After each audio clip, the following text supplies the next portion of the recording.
Guys, welcome to this week's podcast episode. And I've got a fantastic guest for you today, Matt O'Neill.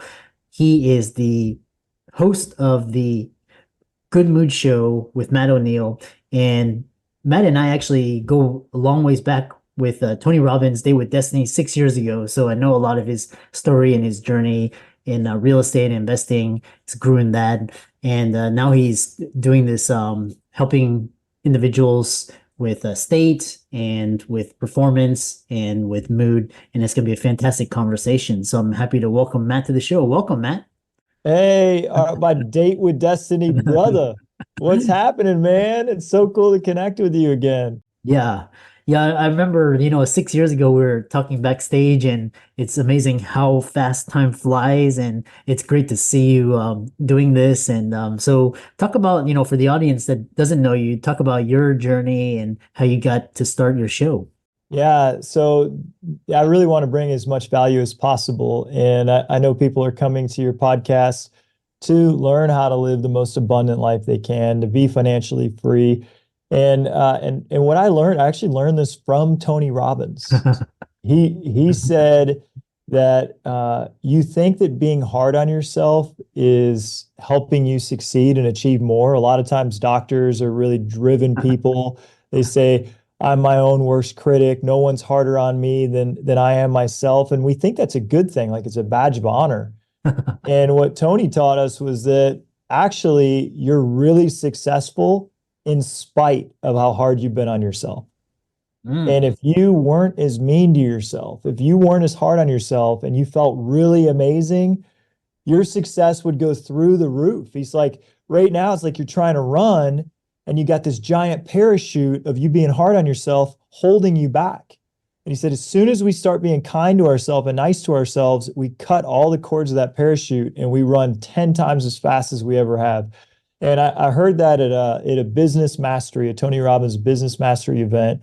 And that idea just shook me because I'd always been really hard on myself. When I was a kid, I was really hard on myself. And I needed to get really good grades. And then when I got into my career, I was really hard on myself. And then I was really hard on everyone around me. Like nobody could live up to my standards, right? And I was kind of driving everyone away. I was wedging everyone away from me. And if you're anyone that resonates with that idea that it's lonely at the top, it's probably this idea that you're being too hard on yourself and too hard on those around you, because it's not lonely at the top. You can actually bring tremendous connection and relationships with you to your success, and everyone can win with you. And it could be like this incredibly joyful, connected occasion. So what I teach now is what I learned. And so let's just talk about why this is true. So Christopher, on a day that you feel really bad, Mm. like let's say you got in a fight with someone you love and you made them cry, and then now you're really upset. Like when you feel really bad, how good are you at your job? Well, I mean, your mood affects your performance, so not very well. Yeah, when I feel bad, I do really bad. If I get in a fight with my wife, Katie, I can't get anything done, right? Like, Mm. well, that's kind of how it is when we're getting in a fight with ourselves about how we're not doing enough. We make ourselves feel bad, and then our performance it suffers. It doesn't help it. So the flip of this is like, dude, on a day when you feel on top of the world, like at a Tony Robbins Date with Destiny event, when he's blaring that great music and we're all jumping up and dancing, and like when you feel on top of the world, what can you accomplish then? Then you can accomplish, you feel like you can accomplish anything. Anything, anything. Like when you feel amazing, you're like, I can do anything. And so my podcast is the Good Mood Show. And the book that's coming out this year is the Good Mood Revolution. And I teach a framework I call the progression of moods that takes you from the lowest bad moods, which guilt is one of the two lowest bad moods, this idea that I need to punish myself because I'm not good enough, Mm. all the way up to the highest good moods, joy, love, peace, excitement, gratitude. And the longer we can stay at the top of that map and the more we can clear out all the bad moods at the bottom of that map, the more joy, success, happiness, fulfillment that we can have in our lives. And that's what I'm really passionate about. Yeah, and I love this idea because you talked about state and physiology and mood. So how did those three intertwine? Is there a difference between state and mood, or elucidate that for the audience? Yeah, so Tony Robbins teaches state before strategy. And he's like, there was a great line. I used to have it right here on my whiteboard in my office. And the line said, when I don't know what to do, I know exactly what to do. Get myself in a powerful state, beat my chest, do a couple push-ups, do a couple jumping jacks, feel powerful in my stance and my physiology, and then my mind will follow. And that is different than mood. But Mm. I do talk about changing into a powerful state in my book on how to conquer fear.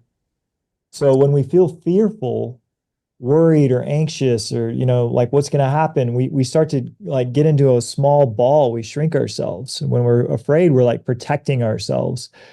And the smaller we get, the smaller we think. And so to conquer fear, if you are feeling anxious or afraid of something, sit up straight, pull, like imagine there's a string attached to the center of your chest, and pull your chest up like Superman 2 degrees higher than you normally would. Put your shoulders back, maybe do like 10 squat jumps and feel strong. And then your mind follows and your whole body feels really strong. And then from that place, from a strong mind and a strong body, now you're like, man, I know what to do.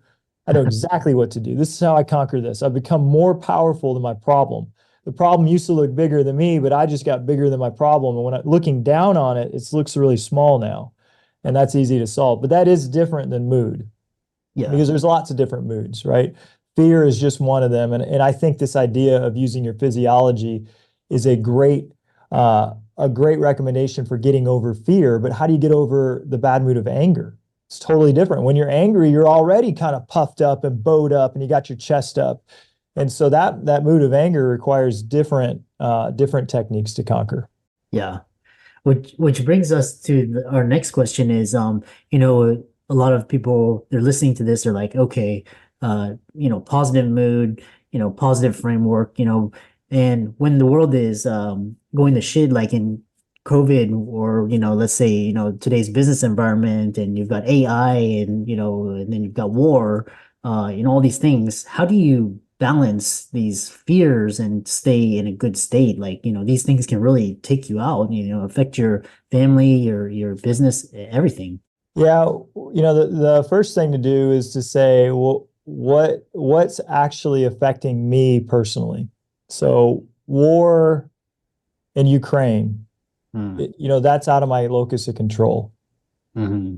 I can't do anything, or I could, I could send money, I could get really invested and involved. I could probably find lots of ways to help, but it's not in my immediate world of what I can touch and what I can change within my world right now. So what can I control? I think that getting super afraid and worried and anxious about things that really don't have anything to do with me at all isn't helping me improve the world.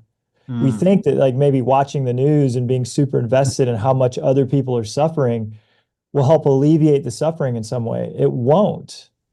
Hmm. What will alleviate suffering is helping yourself become super positive, become a really bright light, and every single life you touch, you improve. So in my town, I'm a board member of Make-A-Wish for the South Carolina chapter where I live. I go out and meet children that just got the worst news ever, and their moms that just found out they've got a cancer diagnosis and they have to live in a hospital for the next 3 years while they try to hopefully save their life. And I can't be bummed out about Ukraine, sitting down with this child and their mom and saying, I want to make your wish come true. What's the one thing you want to do that would bring you the most joy in the world? And sitting down with those kids and they're like, man, my family deserves a break from the hospital. Could we all go to Disney World? And I'm like, heck yeah, we go to Disney World. Like, let's get away from this hospital and away from these cords and plugs and this, and then get you out into joy. And you know what? Just the positive expectancy and the hope for these kids, they start to heal because their mind starts to get more excited and hopeful. I mean, it's proven that these wishes actually heal children. And then going to Disney and having the experience and coming back from the Wish and like talking about how it changed, like their whole healing journey changes. But my point on that story is I can control that because if I feel really happy and there's people within my locus of control that I can touch and I can change their life, I can make a difference here. I don't have to get all bummed out about things that are so far away from me that I'm not involved in. Yeah, I love that locus of control, and it's what's what you can control, what is out of your control. The other question I have is, can you share a specific time when your philosophy helped you overcome a significant personal or professional challenge, and what are the key takeaways and lessons from that? Yeah, last week. So I own a real estate company. I have 80 employees Hmm. that report to me, and my job is to guide us in the best direction we can and help everyone have as much success as possible. I also own a property management company that manages people's properties, and that has a different set of employees. Well, last week I got news that the National Association of Realtors is going to cut realtor income in half Mm. starting in July. And so all the people under my care have just taken a 50% pay cut, but they still have the same mortgage and the same, utilities and the same food costs and the same things that they've been trying to make it on their current pay structure. So, Mm. that was on Friday. I got that news, Hmm. and I could choose to spiral and despair and sadness and grief and anger and frustration and fear and all these negative feelings. Hmm. But succumbing to all that negativity isn't going to help me make a positive plan of action on how to move my team forward. So, in the face of fear, what I said earlier is you have to rise up and make yourself powerful. And from a powerful place, you can come up with powerful ideas and powerful actions. And so I created the 5-step plan right next to me here. Yeah. And I said, hey, if we're going to lose 50% of our business, 150 million in transactions, I just need to make up 150 million in transactions. And I got 3 months to do it. And Hmm. so we're on my 5 steps. We're going to increase our seller business. Maybe I can increase that by 50 million a year. We're going to increase our commercial real estate business. Maybe I can increase that by 50 million a year. Hmm. I can hire and recruit and train more agents, maybe 20% more people than I'm currently working with. And I can look at my P&L. And so tomorrow, my wife and I are going through our profit and loss statement, and we're saying, hey, which costs are non-essential that Hmm. we could do without so that maybe we don't have to make another 150 million in sales. Maybe it's only 100 million in sales. Hmm. So that's the plan. But I had to be strong in order to see these other possibilities of solutions. In a crazy way, my property management company last week as well, our biggest client that was responsible for half of the revenue said, Mm. hey, we're going to bring property management in-house. And so Hmm. I met with my team on Thursday and I said, hey guys, we just lost our biggest account. We're going to lose 20,000 a month unless Hmm. we find 200 more units to manage. Hmm. And I said, we can't lose 20,000 a month for that long. So I'm going to give you guys 2 months to figure it out. You have 2 months to find 200 more units. And I'm like, I don't want to let anyone go. I want us to figure this out. And I also told the team, I said, hey, if anyone wants, I'll give you a 2 month severance pay right now, and you can just jump. Hmm. No one took the severance. They all said we're going to commit to figuring it out. Here we are. So that was Thursday. I met with them, and it's Tuesday. So less than a week later, we got a commitment for another 200 units from a different owner 5 days later. Mm. So, I mean, it's divinely guided, right? Like I have a lot of faith. I know that God's always looking out for me, but I also think God doesn't help those who don't help themselves. And so when we're faced with a big challenge, we can shrink and get upset and angry and frustrated and fearful and all those things, but they don't help us. What we need to do is get really strong and start to say, well, what can I do? What action can I take? And there's always going to be solutions if you're resourceful. Yeah, yeah, I love that. It's all about resourcefulness, and it's a lot of from the trainings that you've taken, it's really shown and how you apply it. So your show is growing as well, so that's another way. I love this conversation, and I think people really need to check out Matt's his channels. He's got a lot of good stuff, YouTube as well. Kind of talk about last 5 minutes or so, this legacy of joy, and what's the most important lesson about happiness and good moods that you want to pass on to your children and your listeners. Yeah, if you're listening right now, just I didn't know this when I was younger, but happiness is completely a choice. And I know that sounds cliche to say, or maybe even not true, but it is. Your happiness is completely within your control. You're the only one with your hand on the happiness dial. No one else is turning it up or down other than you. It has nothing to do with what's going on in the world. As I just explained, my world like completely got set on fire last week, right? Like, Mhm.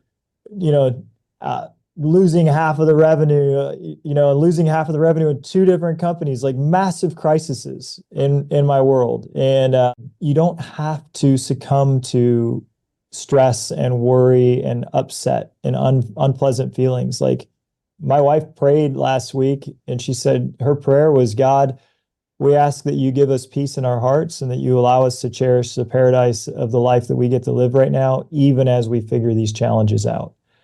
And a beautiful prayer. My wife is an incredible woman, and that prayer came true.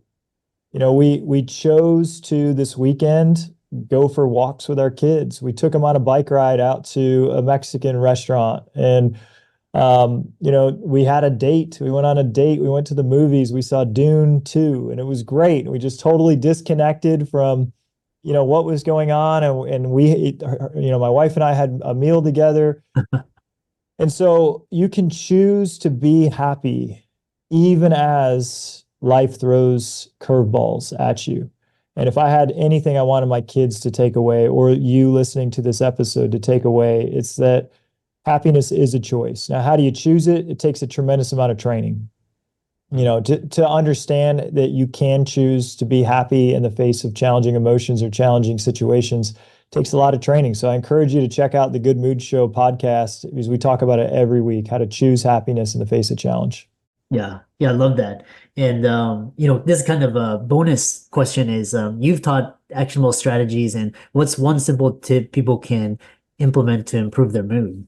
Yeah, my favorite one is the journal. And I got three small things I do every morning in my journal. And I'm just going to tell you because it's the one thing that can reset my mood more than anything. But when I grab my journal, the first thing I do is I think of three things I did well the day before. I've Mm. been doing this for a decade. Every morning I grab my journal and I just say, one, two, three. What are three things I did well yesterday? The reason this is so important is that your brain is always saying, oh man, Matt, you've messed that up. Oh, I can't believe you said that. Oh, dude, you could have done that better. Well, our brain's constantly trying to get us to improve. So it's always showing us where we're falling short. Well, I need to tell my brain that I'm pretty freaking good too. So every morning I'm like, well, hey, I did that great. Hey, I made that person smile. Hey, I made my wife coffee yesterday just the way she likes it. Like as soon as I start to list the things that I did well, I start to believe in myself more and become more positive. The next thing after I write three things I did well is I write three things I'm grateful for. And not the same three things. It has to be three brand new things. So I've been doing this again for, like I said, for a decade. After 3,600 days, right? You start to like run out of things to be grateful for. Like, oh man, I already said my wife and my kids and everyone I know and everyone I ever went to school with and my car and all the things I own. Like, what else is there? Well, you start to find out, man, I could be grateful for everything. I could be Mm. grateful for the challenge that's making me more resilient. I could be grateful for the cat that showed up on my doorstep last night asking for food and the opportunity. Well, this is a true story. A stray cat shows up on our doorstep last night, and I'm like, awesome. I went and got a can of tuna fish, and our kids went out and we were feeding this cat. The cat ate the whole can of tuna fish in like just a couple of minutes. It was so hungry. But I was grateful for that experience that we got a chance to feed this animal. So you start to figure out like every single thing is a moment to be grateful for. And you do those two things, man, your whole life becomes more positive. Yeah, I love that. And it's almost like training your brain to, look for the good in everything. Just like even if everything's, you just look for those little nuggets. So I love that. For all the audience, let's thank Matt for coming on and really check out his stuff and follow up with him, check out his website, his services, his podcast, and give him a like and follow on social. And with that, thanks so much for My man, dude, I love your show. You're like my hero. Like you have become such a big star in the podcast space, and I'm just so proud of you. Thank you for having me on.